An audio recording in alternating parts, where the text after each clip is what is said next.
ليه النادي الاهلي صعب يستغنى عن محمد مجدي قفشه؟ طبعا هو السؤال ممكن يتفهم باكتر من طريقه، يعني ممكن تفتكر ان انا بسال اللي هو ليه النادي الاهلي، وجاي افسر لك بقى ليه الاهلي ما يقدرش يستغنى عن محمد مجدي قفشه ونعدد فيه المميزات بتاعته. ولكن الفكره مش كده خالص، الفكره ان فعلا هو سؤال زي ما اي حد اهلاوي بيسال ومعظم الجماهير الاهلاويه بتسال، هو ليه الاهلي يعني متمسك بمجدي قفشه؟ ليه الاهلي صعب يستغنى عن محمد مجدي قفشه؟ ليه الاستغناء عن محمد مجدي قفشه بالصعوبه دي؟ هو ده الغرض من الفيديو، يعني مش زي ما انت ممكن تبقى داخل هجومي وفاكر ان انا هقول لك اسباب بقى الاهلي ليه ما يقدرش يستغنى عن محمد مجدي قفشه. لا، بنسال اللي هو ليه الاستغناء عن محمد مجدي قفشه بالصعوبه دي.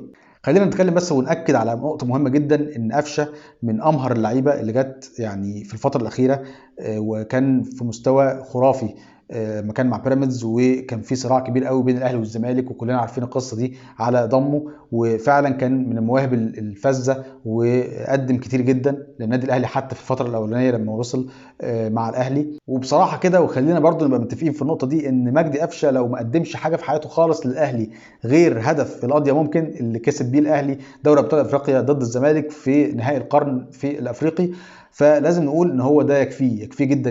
يعني انا كاهلاوي ومعظم جماهير الاهلي تتفق معايا في القصه دي لاسباب كتير. لان نهائي القرن الافريقي ده يعني حاجه صعبه جدا تحصل، مثلا ممكن كل 100 سنه مره. يعني تخيل معايا كده، مثلا احنا بنتكلم اكننا بنقول نهائي دوري ابطال اوروبا ما بين ريال مدريد وبرشلونه. امتى تشوف الكلام ده؟ اكيد طبعا حاجه مستحيله جدا، او حاجه صعب انها تتحقق. حتى لو اتحققت فالفتره الزمنيه ما بين تحقيقها مره ثانيه هيبقى صعب جدا، هيبقى فتره كبيره جدا. فاحنا بنقول عشان كده ان هدف القضيه ممكن حقيقي يعني يستاهل ان هو يبقى في تاريخ النادي الاهلي. وان لو مجدي قفشه ما قدمش اي حاجه في حياته للاهلي غير الهدف ده فيكفيه جدا. لكن برضو خلينا نقول ان زيه زي اي نجم، يعني اي لاعب بيمر ببيك عالي قوي وبعد كده بيقل مستواه، ووضع طبيعي جدا اللي مجدي قفشه فيه. يعني وضع طبيعي جدا في الفتره الاخيره، في الماتشات الاخيره، سواء في الدوري او دوري الابطال او في كاس العالم للانديه او في اي بطوله الاهلي بيدخلها دلوقتي، مجدي قفشه اصبح نقطه ضعف في تشكيل النادي الاهلي. وده لا ينقص منه اطلاقا. لعيبه الكوره كلها في الدنيا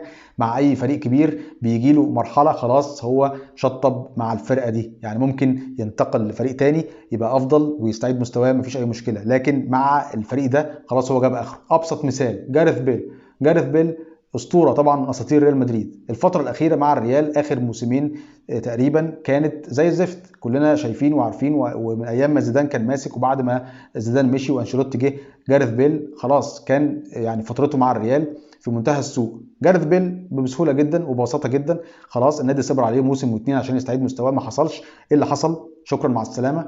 وبرضه لا ينقص منه شيء، الراجل اتحط في اساطير ريال مدريد على الموقع الرسمي بتاعهم، خلاص دخل في الهول اوف فيم بتاع ريال مدريد وبقى من اساطير النادي ده لا خلاف عليه. الراجل قدم يعني مواسم من اروع المواسم، كان ايام البي بي سي ورونالدو مع بنزيما، وقدم مستويات هايله. فخلاص الراجل اسطوره من اساطير النادي ده لا شك فيه، وهيتحسب التاريخ ده.